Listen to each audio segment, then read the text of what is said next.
Hi friend, मी आज सकाळी घेऊन आले तुम्हाला नाश्ता मस्त. हे बघा, मी शेंगदाणे तळून घेतलेले आहे. शेंगदाणे मस्त खरपूस तळून घ्या. आता शेंगदाणे तळून झाले आले, त्याच्यामध्ये जिरे मोहरीची फोडणी द्या मस्त. कढीपत्ता, कांदा टाका. कांदा चांगला परतून घ्या आणि मिरच्या टाका. मिरच्या मी जास्त घेतलेल्या आहे, तुमच्या याच्यानुसार घ्या. आणि हे ओट्स मी भाजून घेतलेले आहे, त्याचा व्हिडिओ स्किप केलेला आहे.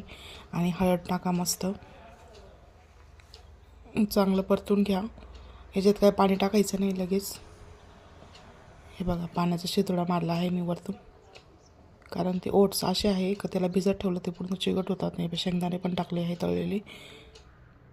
आणि हा माझा सकाळचा नाश्ता तुम्हाला कसा वाटला तर सबस्क्राईब करायला विसरू नका.